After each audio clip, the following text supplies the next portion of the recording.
एक Chinese AI deep seek ने पूरी दुनिया को हिलाकर रख दिया है।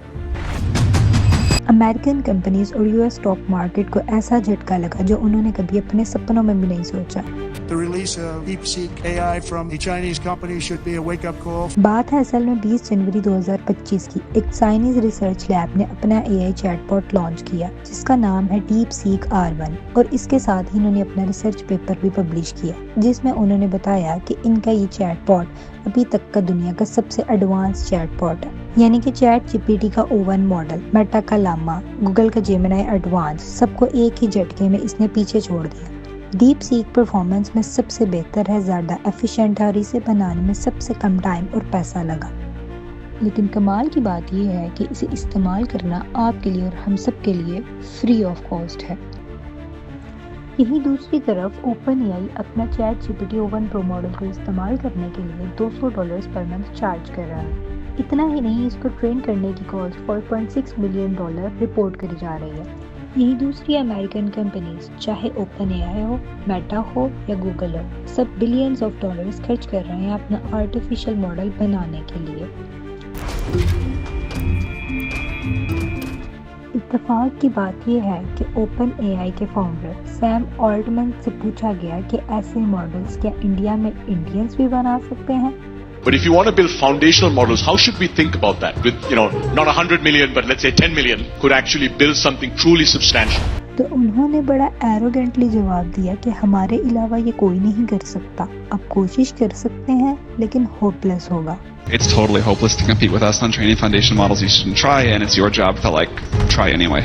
आज सैम शायद खुद होपलेस फील कर रहे होंगे क्योंकि डीप सीक के लॉन्च होने के एक हफ्ते बाद ही अमेरिका में ऐप स्टोर और गूगल प्ले स्टोर पर डीप सीक सबसे ज़्यादा डाउनलोड होने वाली ऐप बन जाती है।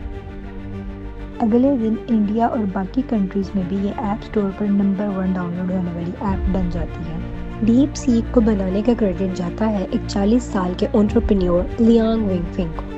इनका चेहरा गौर से देखिए क्योंकि इनका चेहरा ज़्यादा दिखाई नहीं देता। इन्होंने टिल डेट बहुत कम पब्लिक अपीयरेंसेस किए हैं। ये अपनी आइडेंटिटी को काफ़ी छुपा कर ही रखते हैं। इनकी लाइफ और हिस्ट्री के बारे में भी ज़्यादा इन्फॉर्मेशन पब्लिकली अवेलेबल नहीं है। लियांग का कहना था कि ये अपना एक खुद का एआई मॉडल बनाना चाहते थे जो कि दुनिया के सारे एआई मॉडल से बेहतर हो। इसके पीछे वजह थी जो कि थी साइंटिफिक क्यूरियोसिटी, प्रॉफिट कमाना, पैसा कमाना नहीं। सिर्फ और सिर्फ 2 साल के अंदर कुछ $1 मिलियन खर्च करके इन्होंने लॉन्च किया deep seek R1 model. It's super impressive. I think we should take the development out of China very, very seriously. DeepSeek just taught us that the answer is less than people thought. You don't need as much cash as we once. इसको बनाने में सिर्फ 200 लोग involve थे और 95% लोगों की उम्र 30 साल से कम की थी। इसे कंपेयर करें ओपन एआई जैसी कंपनी से जिसने 3500 से ज़्यादा एम्प्लॉयज़ हायर कर रखे हैं। अब इसके आर्किटेक्चर को समझना यहाँ पर काफ़ी इंटरेस्टिंग है। डीप सीक एक चेन ऑफ थॉट मॉडल है, ठीक चैट जीपीटी मॉडल की तरह वो भी चेन ऑफ थॉट मॉडल है। डीप सीक के बारे में और भी अच्छी चीज़ ये है कि वो डिटेल में आपको दिखाता है कि स्टेप बाय स्टेप वो एग्जैक्टली क्या सोच रहा है जवाब देने से पहले। जैसे मैंने इससे सवाल पूछा, give me one truly insight about human, तो ये सोचना शुरू करता है, okay let me think of something that make human unique. लेकिन फिर अपने आप से काउंटर क्वेश्चन करता है, but those are pretty well known. User को कुछ ओरिजिनल चाहिए। शायद मुझे सोचना चाहिए कि ट्रेड कैसे इंटरेक्ट करते हैं अनएक्सपेक्टेड तरीकों से। आप देख सकते हो कि कितनी देर तक सोच रहा है और कितनी सारी अलग अलग पॉसिबिलिटीज़ को ये कंसीडर कर रहा है अपना एक्चुअल जवाब आने से पहले। बहुत सोच समझकर इसका जवाब आता है कि इंसान इकलौती स्पीशीज़ है जो स्टोरी टेलिंग को एक कॉग्निटिव एक्सोस्केलेटन की तरह इस्तेमाल करते हैं। लेकिन यही सवाल जब चैट जीपीटी 4 से पूछा गया तो उसका जवाब इंस्टेंटली आता है, जो चीज़ आई उसे बता दी। कुछ लोगों का कहना है कि हमें इसे पूरी तरह से बायकॉट कर देना चाहिए क्योंकि इसके जवाबों में सिर्फ चाइनीज़ प्रोपेगेंडा भरा हुआ है। लेकिन एक इम्पोर्टेंट पॉइंट यहाँ पर यह है कि ये एक ओपन सोर्स सॉफ्टवेयर है, यानी कि इसका कोड पब्लिकली अवेलेबल है, कोई भी इसे डाउनलोड कर सकता है लोकली। आप गूगल प्ले स्टोर और ऐप स्टोर से इसकी ऐप को डाउनलोड करो और दूसरा तरीका आप इसका कोड डाउनलोड करके उसको अपने यूज़ केस के हिसाब से मॉडिफाई करके इस्तेमाल करो।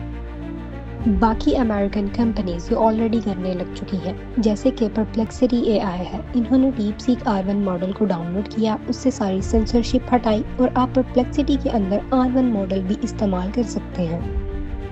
29 जनवरी के इस न्यूज़ आर्टिकल को देखिए। Azure A1 फाउंडर के अंदर DeepSeek R1 मॉडल अवेलेबल है और इन्होंने अनाउंस किया कि जल्द Co-Pilot के अंदर भी आप R1 मॉडल इस्तेमाल कर पाएंगे। एक परफॉर्मेंस कंपैरिजन भी मैं यहाँ दिखाना चाहूँगी टॉप AI चैटबॉट के बीच जो आज के दिन मौजूद है। OpenAI का ChatGPT है, एक एंथ्रोपिक कंपनी है उसका क्लाउड है, गूगल का जेमिनी है, अलीबाबा उसका Qwen 2.5 है, मेटा फेसबुक वाली कंपनी उसका लामा मॉडल है। इन सब को जब DeepSeek से कंपेयर किया जाए तो क्या रिजल्ट आता है?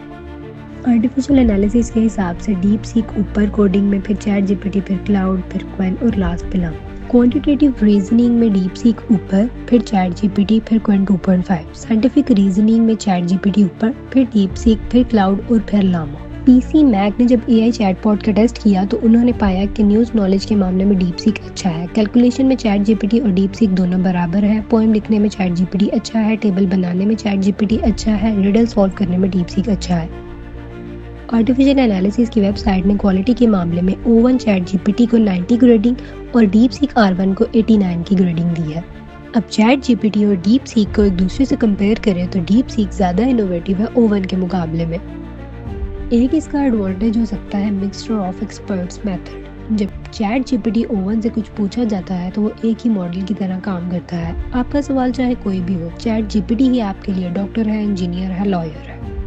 लेकिन DeepSeek ने अपने आप को कई सारे स्पेशलाइज्ड मॉडल में डिवाइड कर रखा है। DeepSeek के अंदर इंजीनियर अलग है, डॉक्टर अलग है, लॉयर अलग है। आपके सवाल को देख के डॉक्टर को बुलाया जाएगा या इंजीनियर को बुलाया जाएगा। ChatGPT ने खुद को बनाने के लिए पूरे इंटरनेट से चीज़ों को चुराया है। कई सारी किताबों का इस्तेमाल किया गया बगैर राइटर्स की परमिशन के मॉडल्स की ट्रेनिंग करवाने के लिए। यही वजह है कि 17 बड़े राइटर्स जिनमें गेम्स ऑफ थ्रोन के ऑथर जॉर्ज R.R. मार्टिन ने OpenAI पर कॉपीराइट इन्फ्रिंजमेंट का केस किया। न्यूयॉर्क टाइम्स अखबार ने भी OpenAI और माइक्रोसॉफ्ट पर केस किया। इसके अलावा अमेरिका के 8 अखबार और कनाडा के न्यूज़ आउटलेट्स ने भी OpenAI पर केस किया। कुछ मंथ्स पहले मेटा, OpenAI और गूगल जैसी कंपनीज ये कह रही थी कि AI को बड़े स्केल पर लेवल करने के लिए हमें और चिप्स, एनर्जी और पैसे की ज़रूरत है। लेकिन DeepSeek ने ये सब करके दिखाया, कम पैसे, कम एनर्जी और बेकार चिप्स का इस्तेमाल करके। हमें इसे मोटिवेशन की नज़र से देखना चाहिए। अगर चाइना में ये किया जा सकता है तो बाकी कंट्रीज में भी ये किया जा सकता है।